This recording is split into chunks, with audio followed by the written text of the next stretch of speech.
decir que la teoría de la historia no produce conocimientos absolutos, sino relativos, es decir, que esto va a ir ampliándose, va a ir perfeccionándose con el tiempo, ¿no? La teoría de la historia también le da validez a los conceptos que utilizamos, le da un sentido, ¿no?, para su uso en la investigación, es decir, nos proporciona conceptos que son adecuados a una realidad a la que estamos estudiando, por ejemplo, conceptos como tiempo, procesos, larga duración, corta duración, son conceptos que un historiador debe manejar, precisamente cuando se inicia ¿no?, en la investigación. Muy bien, la teoría de la historia como tal, como un elemento de estudios, nace a partir de los años 60, en realidad, una preocupación de los historiadores, y para también separar un poco la historiografía, ¿no? Además, el objetivo, pues, de la teoría de historia es reflexionar sobre la práctica del trabajo del historiador, ¿sí? En realidad sobre el contenido de la historia como ciencia, ¿sí? Además, pues, debe reflexionar sobre el manejo de los modelos, de las teorías, como dije, también los conceptos, ¿no? Para poder aplicarlos en un determinado contexto. ¿Podrían pasar las diapositivas, por favor? O los comparto, disculpen.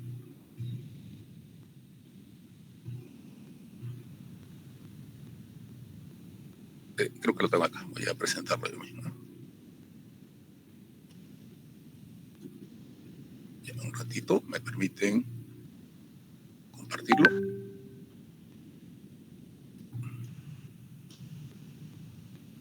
Aquí está.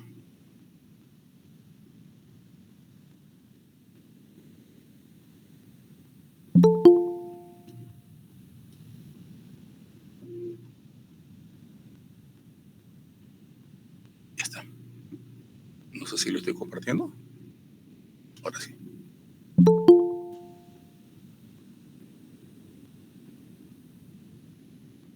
Disculpe, ¿se puede ver?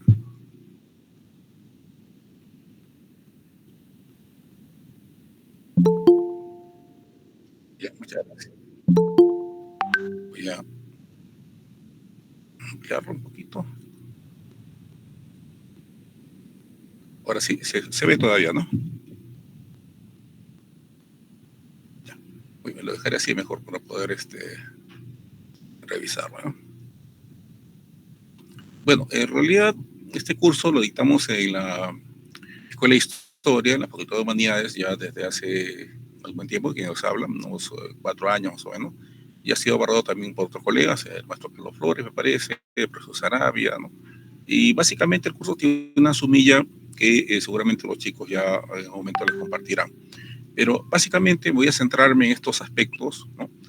Como dije, dejaré el aspecto de las escuelas históricas más bien para quizá para otro colega, ¿no? Se trata más bien de un tema historiográfico, pero nos sujetaremos primero al manejo de algunos conceptos necesarios. Primero el concepto de historia, obviamente, concepto que no se ha acabado tampoco de dilucidar, al concepto general también de quién es el sujeto y el objeto de la historia, a las dimensiones, muy importantes. Recuerden que los historiadores trabajamos con un elemento que es el tiempo, ¿no? Y por lo tanto nosotros también trabajamos con la dimensión temporal y obviamente siguiendo también las perspectivas de Braudel, ¿no?, con la dimensión espacial, porque los hechos suceden en un determinado espacio, en un determinado tiempo, ¿no? Y también haremos una pequeña presentación, ¿no?, de los problemas de la historia contrafactual, ¿no?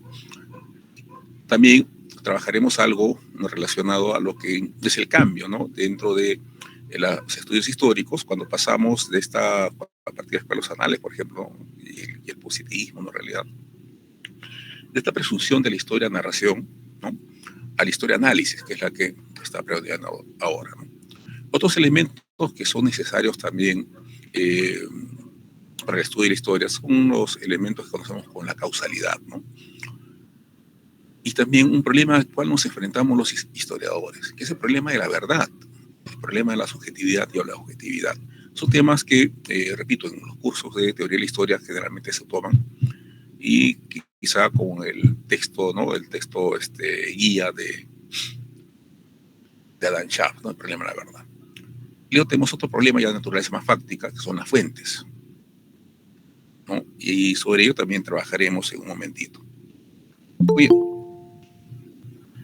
he colocado aquí algunas definiciones de la teoría de la historia, ¿no? De algunos autores, no son todos, obviamente, ¿no? Me he limitado a tocar algunas, ¿no? Más recientes y otras quizás más válidas, ¿no? Entre ellos Aróstige, de Julián Aróstige, que es muy interesante. Para él, como ven ustedes, es un saber, ¿no? Un saber sustantivo y empírico, es decir, que se está tomando, que trata de definir, dice él, el campo de la realidad que la historia aborda, es decir, en qué contexto, en qué elemento estamos. Para Gómez Martos es un saber que se ocupa de la reflexión histórica, es decir, la comprensión.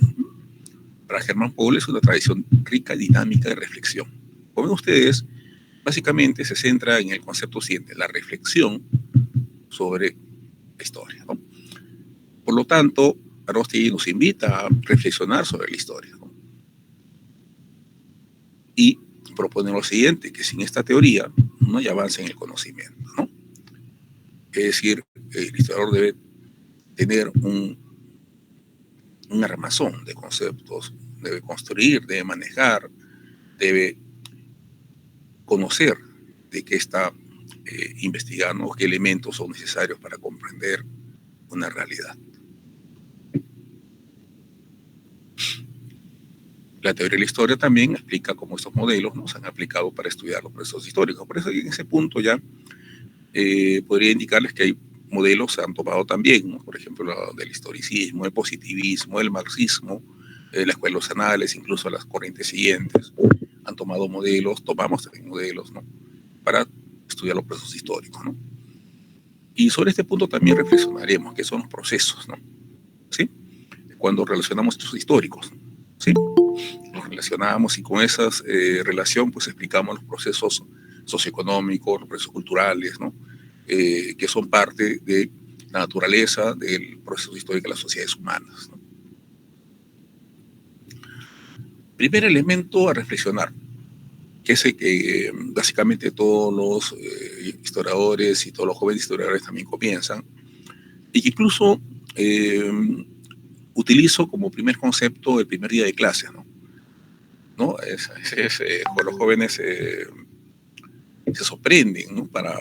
Al definir, perdón, la historia. Muchos jóvenes, por ejemplo, que ingresan a la investigación, tienen el supuesto que la historia es un conjunto de datos, ¿no? No creo que muchos de ustedes, al comenzar la carrera, han pasado de esa sorpresa, ¿no? Creyendo que la historia es un conjunto de datos, una secuencia cronológica, y que el estudio de la historia era básicamente colocar, ¿no?, los hechos en una secuencia cronológica y eso era historia, ¿no?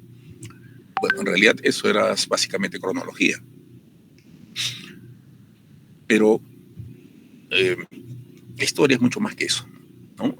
Podemos definirlo, y aquí viene también una pequeña reflexión, ¿no? Quizá algunos no consideren la historia como una ciencia, pero sí es un cuerpo de conocimientos, bastante complejo, eso sí, ¿sí? Obviamente es un conocimiento de carácter científico, una ciencia social que estudia el pasado del hombre y que en una relación, ¿no?, multidisciplinar e interdisciplinar intenta o pretende estudiar, comprender, analizar no solamente el pasado, también el presente, ¿sí?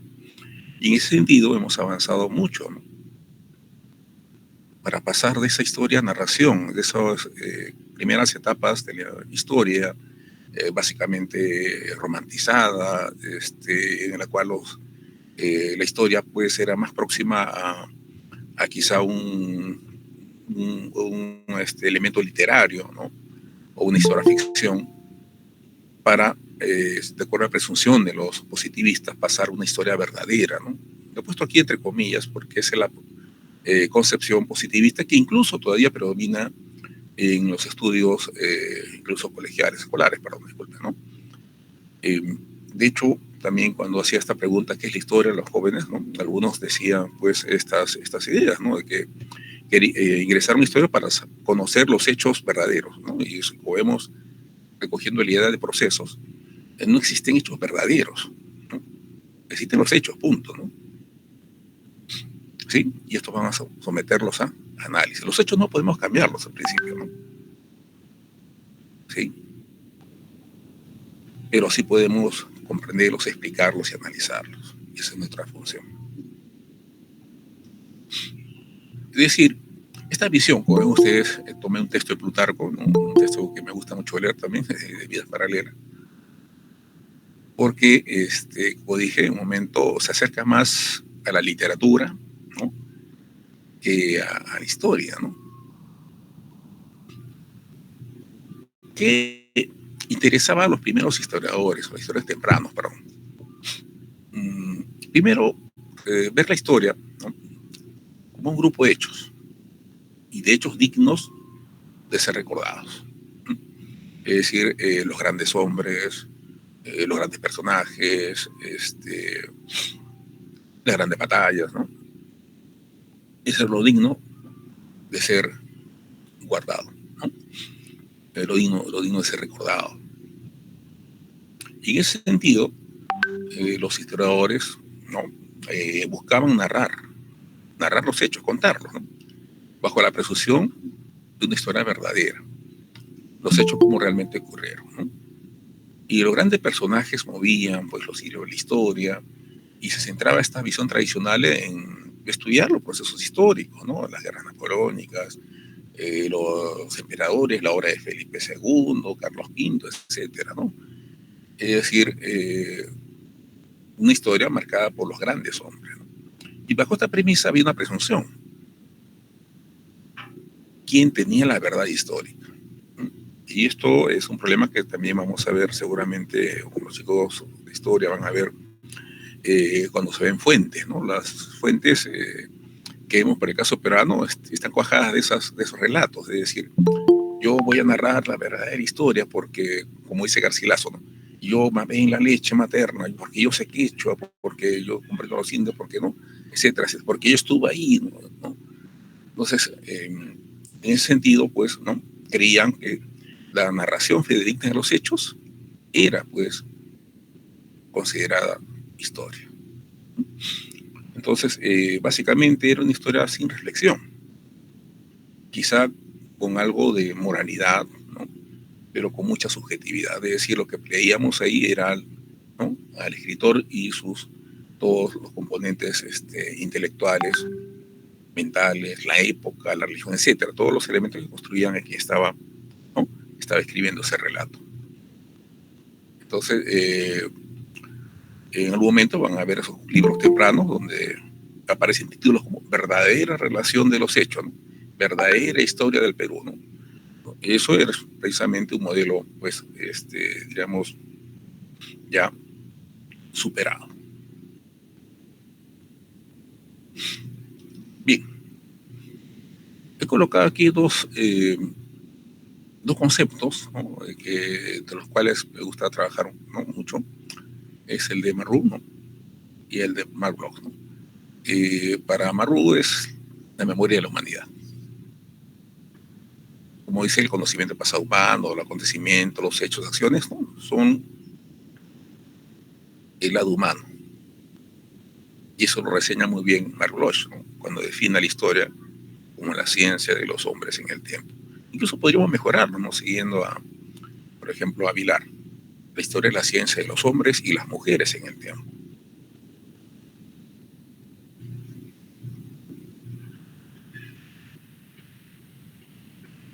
Por lo tanto,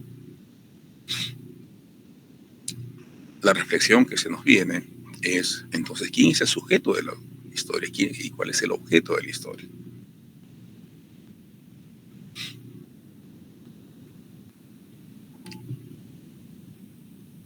¿Quién será el sujeto de la historia, entonces? Los grandes hombres, los hombres.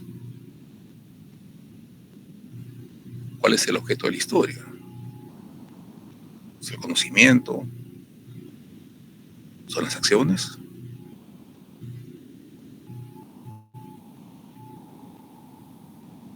¿El historiador es también objeto y sujeto? Sí, también puede serlo. La sociedad, sobre esto hay una reflexión. ¿Será posible conocer todo el pasado? ¿Llegaremos a conocerlo todo? ¿Todo sobre los incas? ¿Todo sobre la guerra del Pacífico? ¿Es posible tener la presunción de conocer todo el pasado? Recuerden que los historiadores que hemos mencionado, ¿no? Incluyeron positivistas, creían que los documentos daban el acceso a conocer el pasado. Y conociendo el verdadero, ¿no? La verdadera historia, sería posible conocer todo ese pasado, ¿no? Es una presunción bien interesante, ¿no? Que nos llega bajo conceptos como la posibilidad de construir historias universales.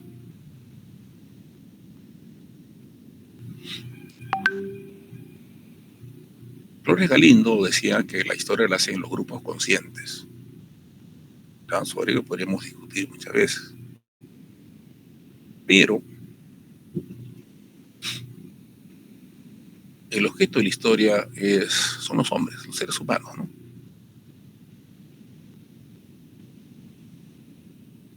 Es decir, estudiarnos a nosotros como una sociedad, un grupo de seres humanos que es consciente o inconsciente también de sus acciones y hechos. No es posible conocerlo todo. De hecho, la historia, ese conocimiento, puede ser replanteado, puede ser modelado. Y esto hace que tengamos siempre que reflexionar sobre lo que se está construyendo. Y en ese sentido también nos acercamos a la historiografía. Vamos a algunos conceptos también, ¿no? Que también trabajamos en este curso, ¿no? He tocado aquí dos imágenes que ustedes se dan cuenta, ¿no? Está Napoleón en esa clásica postura, ¿no? Que fue muy imitada incluso aquí en Latinoamérica en el siglo XIX, bueno, en Hispanoamérica en este momento, ¿no? El modelo de Napoleón como una especie de ser providencial, ¿no? Muy ligado al concepto de caudillismo, y la Revolución Francesa, donde los actores son otros. Ya vemos ya no al gran personaje, sino a los personajes, muchos de ellos anónimos,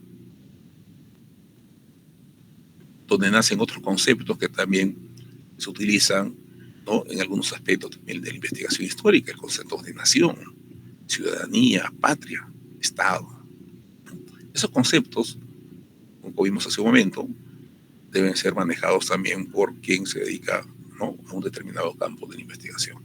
Podría ser incluso la historia social. Una dimensión muy importante que nunca dejamos de lado y que es crucial también en los estudios de la historia, especialmente la teoría de la historia, es el concepto de tiempo, que nos lleva a una dimensión temporal y a reconocer que los hechos históricos suceden en un espacio determinado, ¿no? Perdón, no lo confundamos con el determinismo, sucede en un espacio.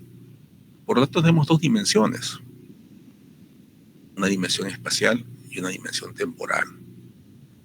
La dimensión espacial implica el espacio geográfico, ¿no?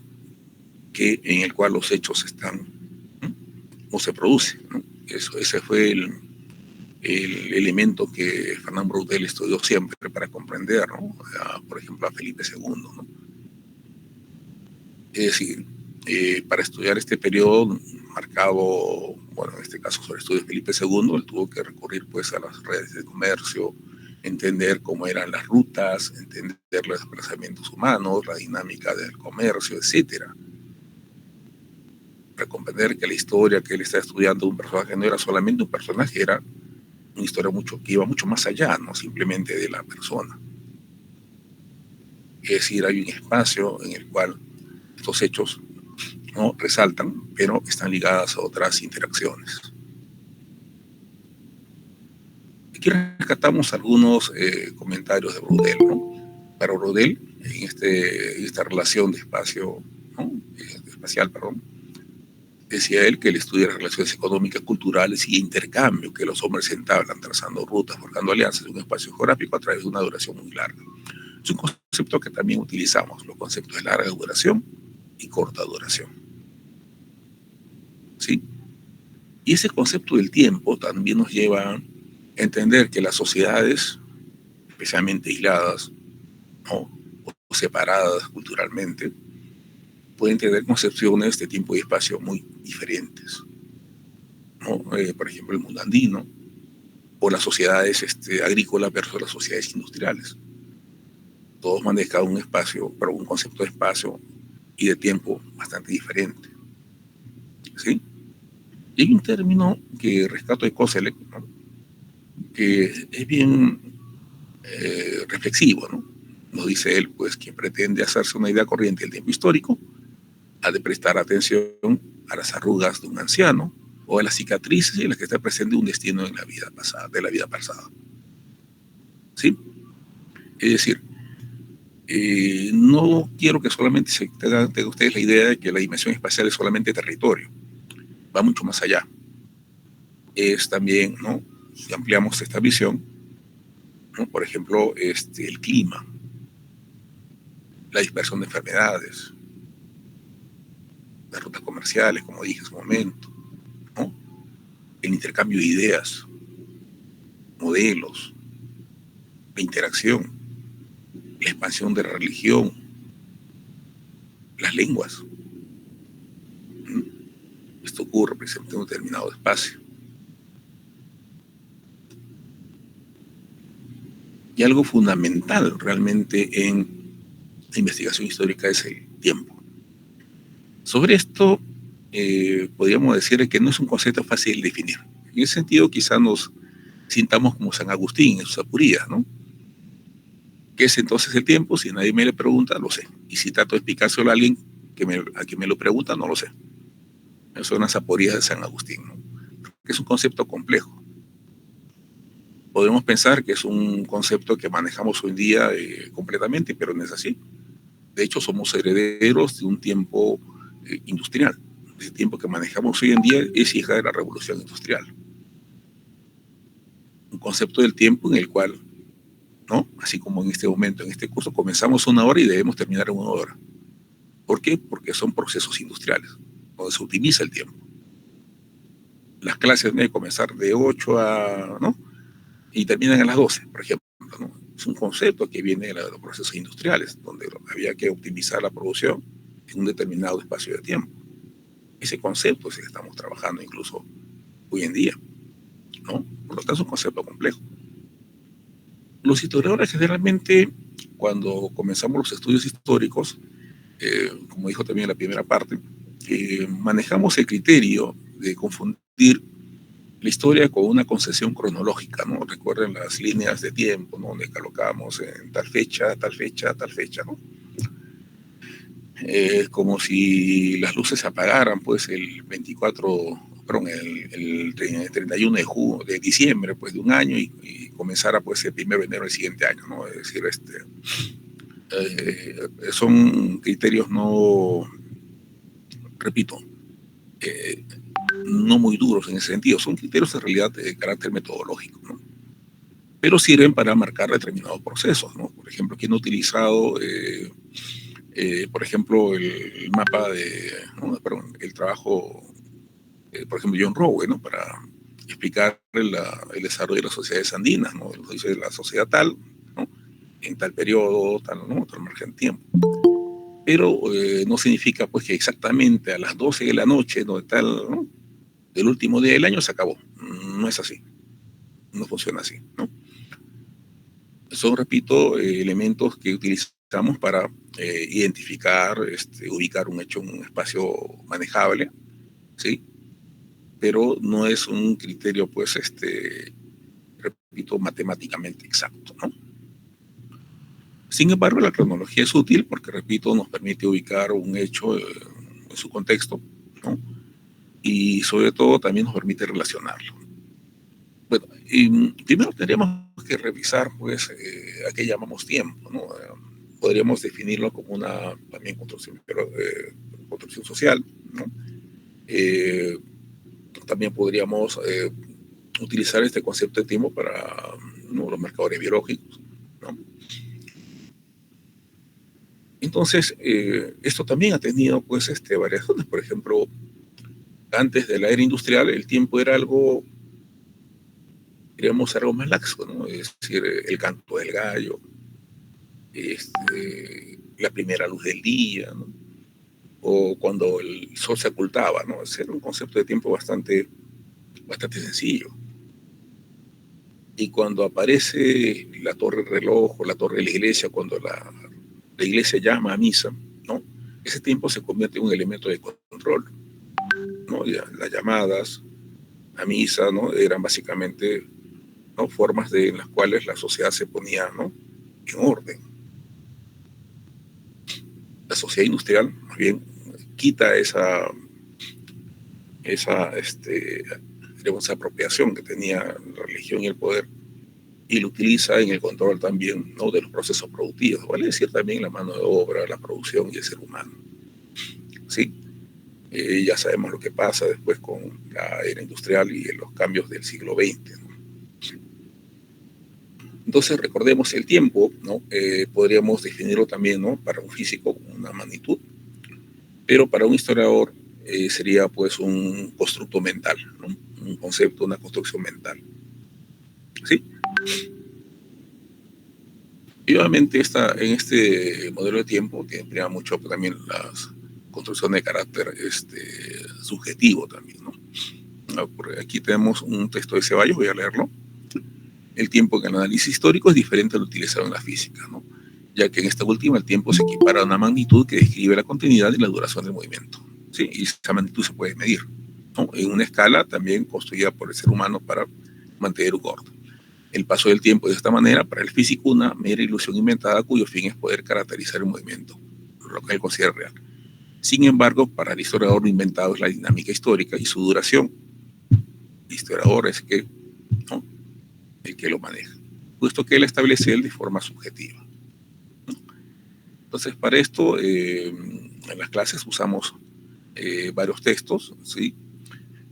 Repito, incluso comenzamos, recuerdo que una vez utilizamos el texto de la Zaporía de San Agustín. Me parece que él fue un joven alumno, ¿no? Y era un texto agradable de leer, pero también quedaba con la duda, no sé qué cosa era el tiempo. Veamos los procesos. ¿Qué son los procesos? Y sobre los procesos históricos tenemos algunas preguntas también, ¿no?, que podríamos quizá recogerlas, ¿no?, en cuanto a lo que pueden ustedes anotar, ¿no? Básicamente, cuando estudiamos procesos históricos, analizamos relaciones causales, ¿no?, causa-efecto, ¿sí? Y esto nos lleva a una pregunta, ¿no?, que también hacemos a los chicos en historia, ¿no? Enseña la historia, repetimos el pasado. Es posible que la historia sea esa presunción positivista, ¿no?, maestra de vida. ¿Es posible aprender de la historia? ¿Qué tan malos alumnos somos? Los hechos históricos, hay que reconocerlos, son los existentes, no podemos cambiarlos. Un hecho histórico no se puede cambiar, es lo que sucedió, punto. ¿Sí? Y como historiadores tratamos de aproximarnos a esa realidad. Ahí viene esa presunción que mencionaba hace un momento, ¿no?, si era posible conocerlo todo.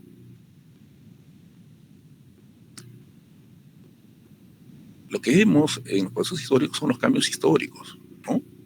Esa lógica, perdón, esa dinámica de transformaciones, donde hay cambios sociales, ¿no?, coyunturales. Hay una dinámica que hace que los cambios se puedan pues analizar y explicar.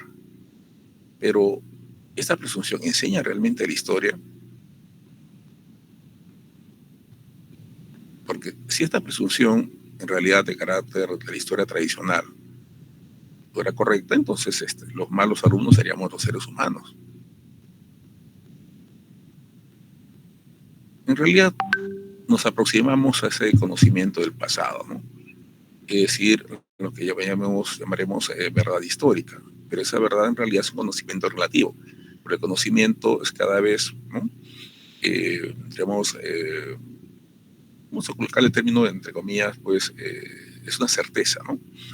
Pero nos va aproximando a un conocimiento mucho más, diríamos, más elaborado, por no decir acabado, de un hecho histórico, ¿no? Es decir, y eso implica pues que hay que reconocer que los estudios históricos no están terminados, ¿no? De hecho, Tupac Amaru es uno de los personajes más estudiados, ¿no? Pero no quiere decir que se haya acabado, ¿no? Lo que hay que investigar sobre él, ¿no? Es decir, se puede reflexionar muchas cosas más, ¿no? Los procesos que llevan a explicar, por ejemplo, las causas de la Segunda Guerra Mundial tampoco se han acabado del todo, ¿no? Es decir, siempre hay espacios para la reflexión y el análisis, ¿no? Por lo tanto, siempre hay nuevos temas de investigación.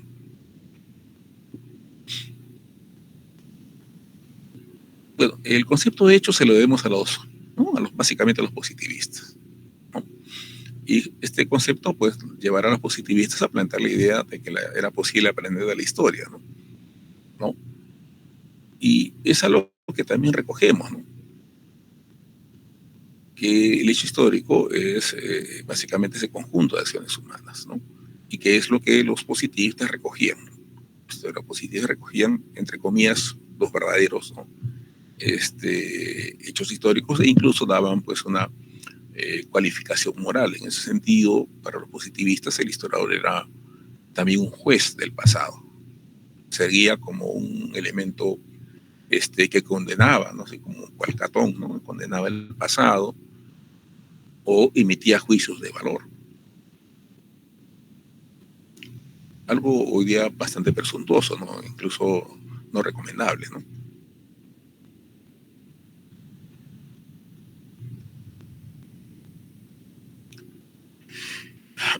Sin embargo, estos hechos, estos datos, conjunto de datos, elementos, por sí solo no cuentan una historia. Son elementos sueltos. Y esto es algo que los historiadores pues reconocemos, ¿no? Estos hechos históricos lo son por la labor del investigador, por la labor del historiador,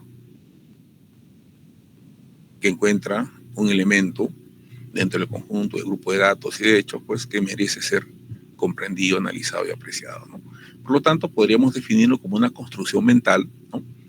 Que el historiador toma de la realidad, ¿no? Pero recordemos la historia como tal, ¿no? Es un estudio de estos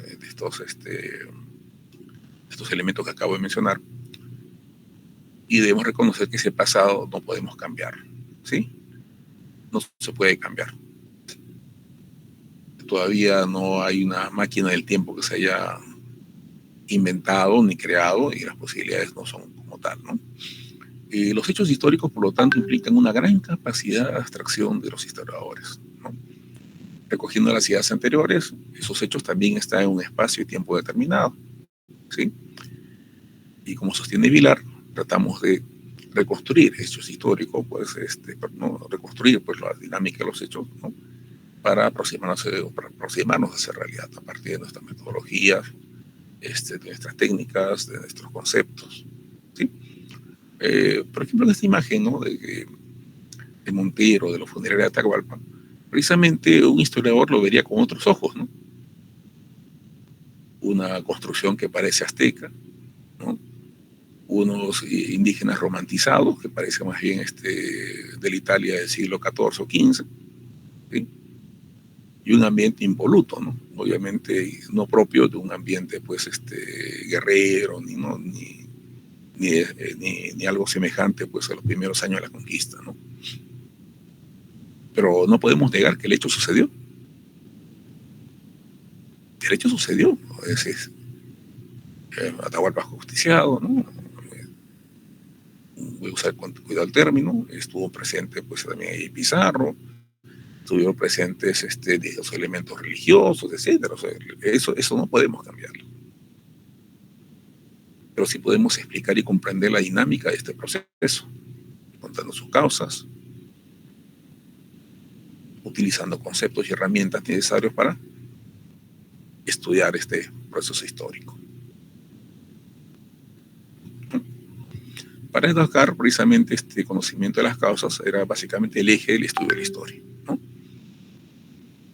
Y somos como niñitos preguntones, ¿no? Siempre nos preguntamos por qué y por qué, ¿no?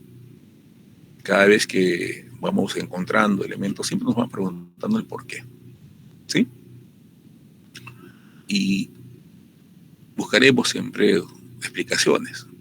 Quizá los ordenemos en un modelo jerárquico, ¿no? Como este modelo que a veces utilizamos, ¿no? ¿Sí? O buscar la causa principal y las causas secundarias. Lo que llamamos aquí la causa suficiente y la causa necesaria, ¿no? Es decir, casi como un partido de fútbol, ¿no? Es necesario que haya un estadio, pero es suficiente que se meta un gol y no funciona. Disculpen que haya hecho un comentario así tan sencillo, ¿no? Pero este tipo de relaciones nos llevan pues a encontrar, ¿no?, diversas causas, ¿no?, para explicar un determinado hecho, causas que pueden ser económicas, sociales, políticas, ¿no?, etcétera. Esos podemos también trabajar. Es decir, en uno de ellos vamos a encontrar quizá lo que consideremos como historiadores una explicación más coherente. En otras palabras, cada vez que construimos, ¿no?, eh, el estudio del hecho histórico, cada elemento que analizamos nos aproxima cada vez más, ¿no?, a la explicación del hecho histórico. Pueden existir, perdón, causas quizá más importantes que otras, pero siempre estarán esas causas. Otro problema que también trabajamos en teoría de la historia es el problema de la verdad, ¿no? Dos elementos principales necesitamos aquí en este análisis: la subjetividad y la objetividad. ¿Es posible ser objetivo? ¿No? ¿Es posible dejar la subjetividad? Hay que reconocer algo, ¿no? El historiador es hijo de su tiempo, es hijo de un contexto histórico-social como nosotros en el siglo XXI, ¿no? La objetividad se ha convertido en un ideal, ¿no? Era el ideal también positivista, ¿no? Los hechos mandaban, ¿no? Lo que estaba en los hechos, en los documentos, ¿no?, era lo que estaba, era la verdad. Por lo tanto, el historiador lo que hacía al relatar simplemente era alejarse de esa, ¿no?, de esa capacidad de análisis, de ese análisis, ¿no? Pero Chinchilla no decía a mí que no es posible esa objetividad. Ahora, los historiadores, incluso desde el momento que escogemos un tema de investigación, estamos aplicando un criterio subjetivo. Pero la objetividad nos lleva a más bien, a acercarnos, ¿no?, a un conocimiento, ¿no?, del hecho histórico, de la manera que tratemos más bien de,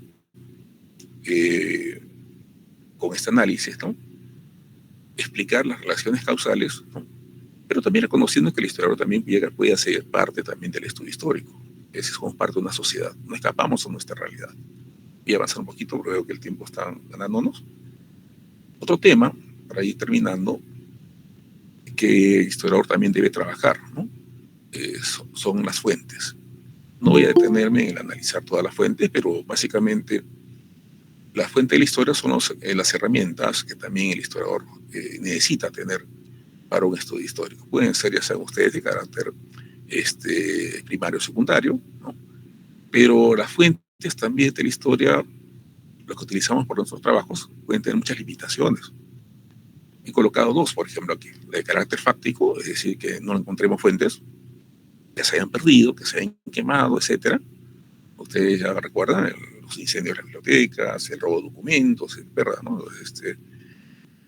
O la de carácter temporal, por ejemplo, muy pocos jóvenes podrían leer ¿no?, este texto del siglo XVI, perdón, XV, fin del siglo XV, ¿no? Entonces, acercarnos a las fuentes también implica otro ejercicio, ¿no?, ya de carácter más práctico, ¿no? Es decir, es de un carácter quizá más formativo, ¿sí? Pero básicamente podemos quedarnos con la idea de Basadre: todos los elementos dejados por el hombre, todos los testimonios, son fuentes. Para ir terminando, la renovación, ¿no?, de los conceptos dejados por el dispositivismo se da con la Escuela de los Anales, ¿no?, en el cual se interesan por nuevos procesos, por procesos sociales, históricos sociales. Aplican una metodología científica que también es un elemento que se perfecciona tomado del positivismo, y aparece con el tiempo nuevas generaciones con una variedad de intereses que van a dar lugar a la segunda, tercera generación de los análisis. Por último, es siempre una advertencia contra la historia contrafactual, ¿no? Es decir, uno de los temas con los cual comenzamos es siempre, ¿no?, la vieja tentación, ¿no?, preguntarnos qué hubiera pasado si, ¿no? ¿Qué hubiera pasado si no llegara Pizarro? ¿Qué hubiera pasado si Perú ganara la guerra del Pacífico? ¿No?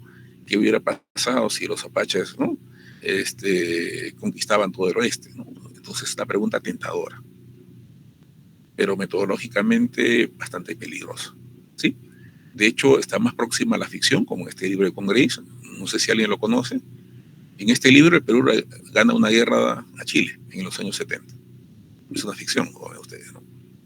La historia contrafactual debe ser utilizada con mucho cuidado, no para afirmar un hecho, sino para encontrar por qué no pudo darse ese hecho, ¿no?, como lo hace Jared Diamond y otros investigadores. Bien, apretadamente, disculpen, el tiempo es tirano, he hecho una síntesis de los principales temas que se tratan o que se han tratado en los cursos de teoría de la historia que se han dictado aquí en la Universidad Federico Villarreal. Obviamente no he completado todos los demás conceptos, quizá falta de tiempo, pero esperamos su participación. Muchísimas gracias.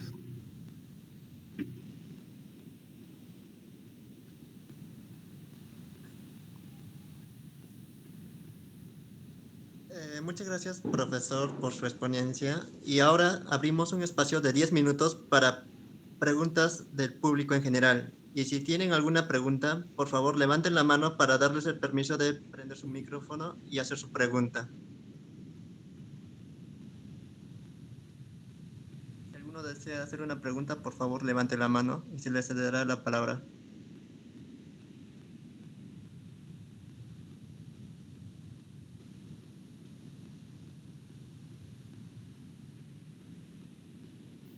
Bueno, si desean, quizá podría señalarles algo de bibliografía, ¿no? Más adelante le podría dejar una lista de trabajos. Señor Cruz, gracias.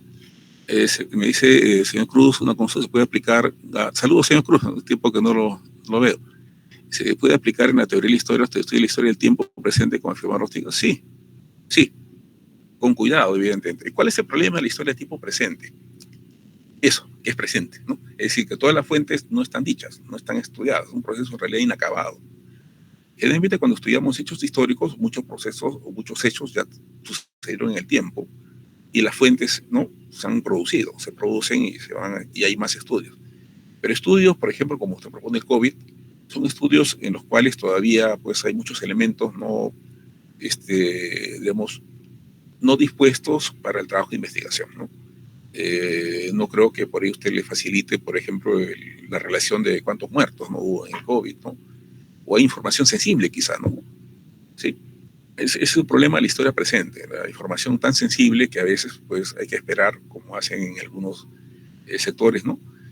30, 40, 50 años para que se liberen documentos, ¿no? Sí, y así podamos tener acceso pues a mayor información.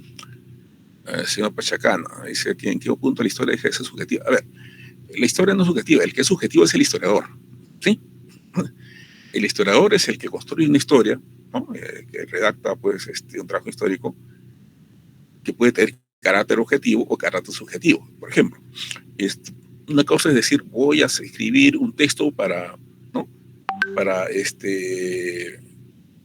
resaltar a todos los héroes de la guerra del Pacífico, ¿no?, a los héroes que me gustan. Eso sería subjetivo, ¿no?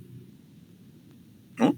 Es decir, todo lo que no diga que está mal, no lo toco, ¿no? Pero lo que afirme mi idea sería lo que yo tomaría. Ese sería un trabajo subjetivo. Sin embargo, un trabajo objetivo implicaría leer también, ¿no? Por ejemplo, revisar la guerra del Pacífico con fuentes bolivianas, chilenas y peruanas, ¿no?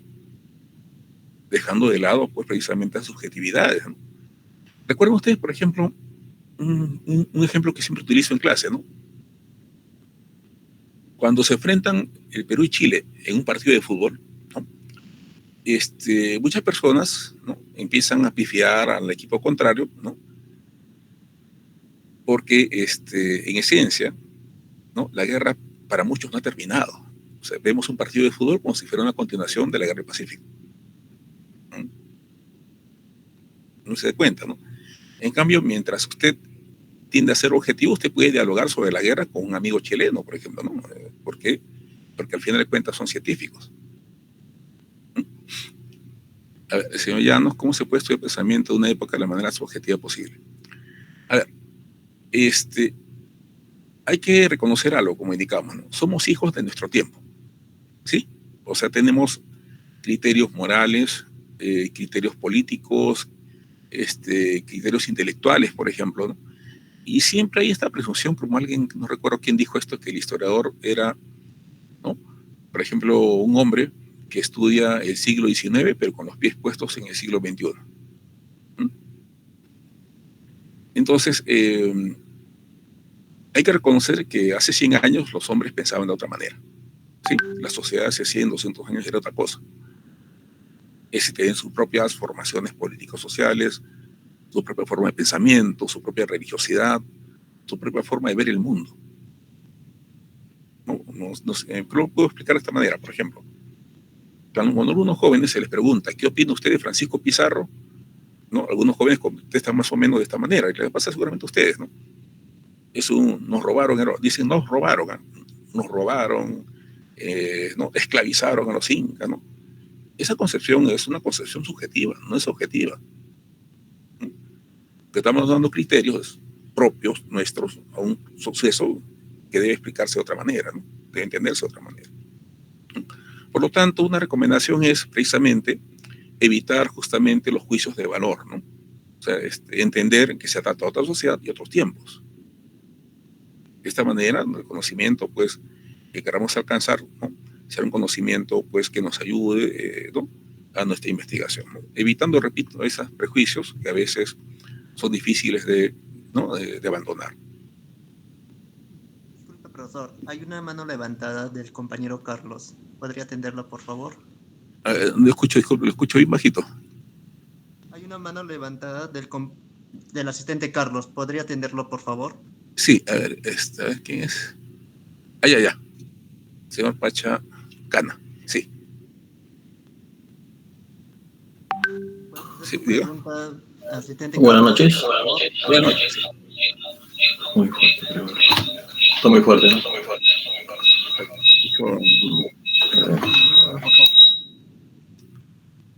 Sí, ahora sí. Escuchaba mucho ruido.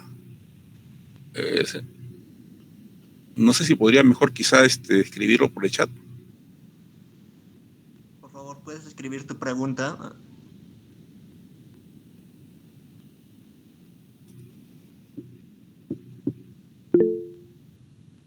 Ya.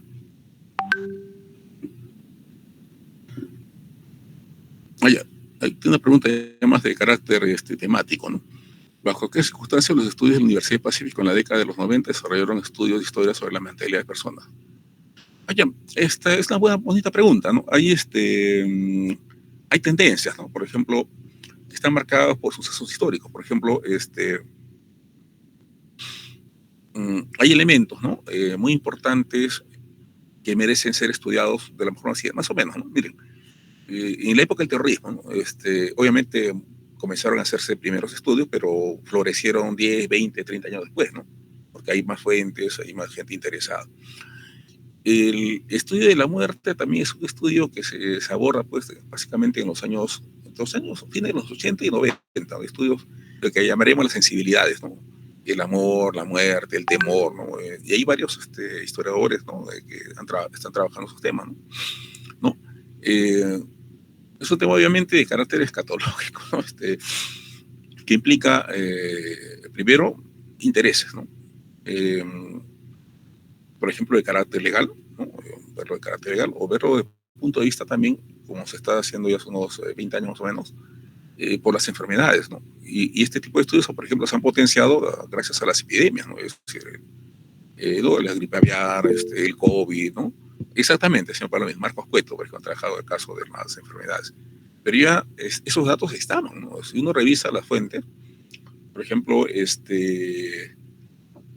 los padrones, ¿no? De las parroquias del siglo XIX hasta el XIX, que estaban abiertos, encuentra uno evidencia de muertes por epidemia, solo que muy pocos se le ocurrieron ¿no?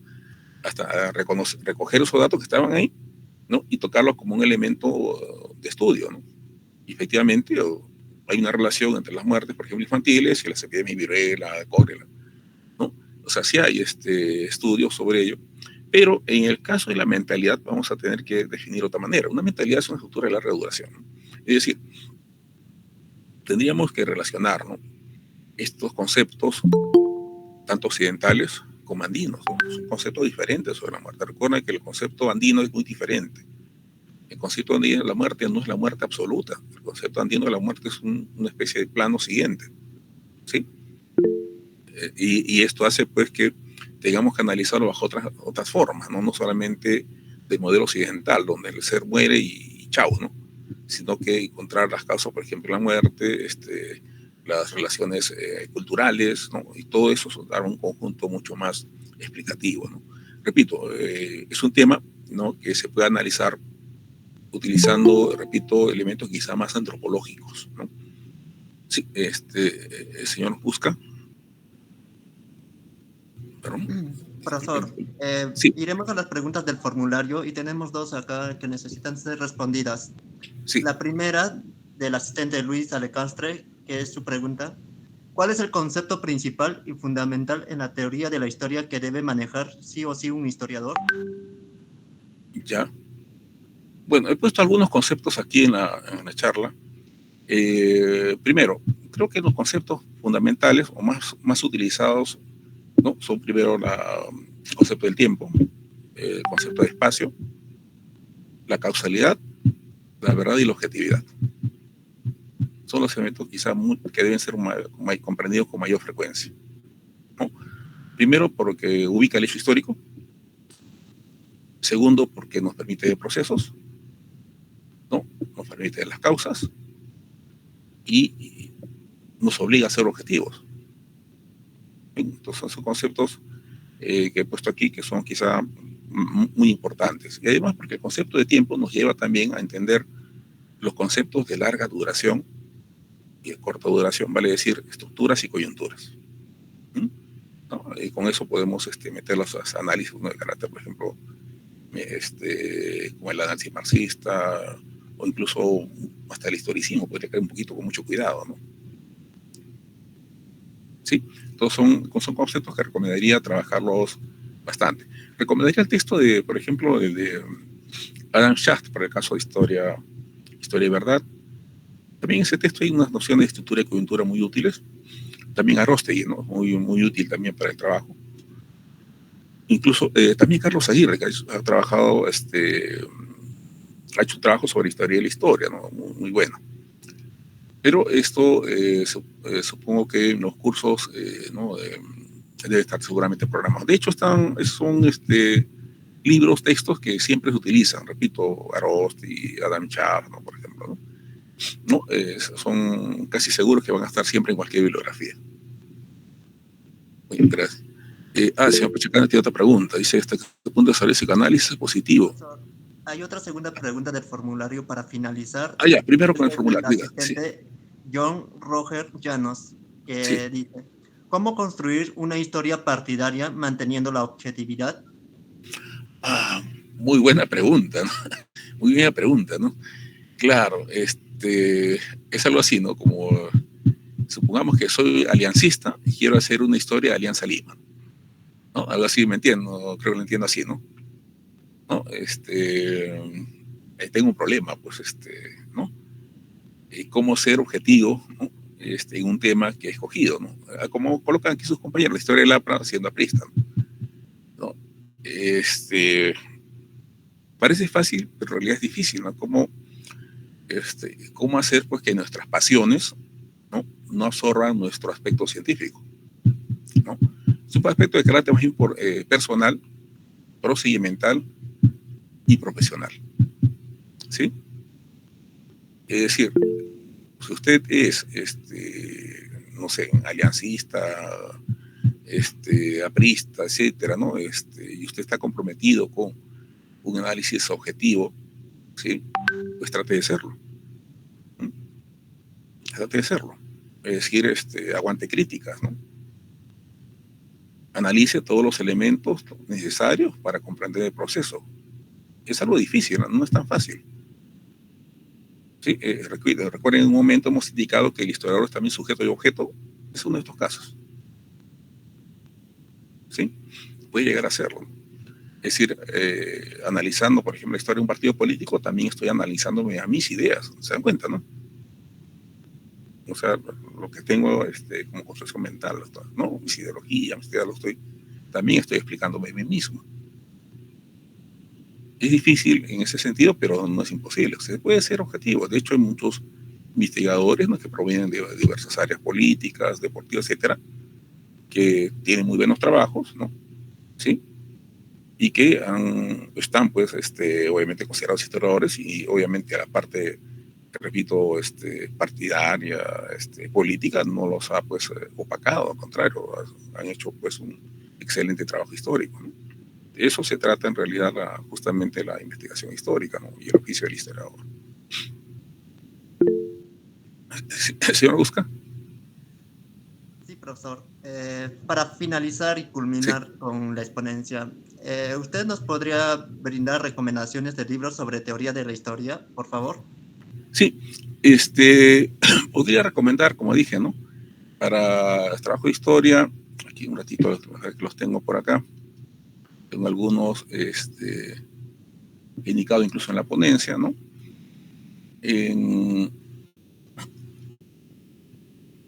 Bueno, un clásico texto para la definición de historia sería el de Marlowe, ¿no?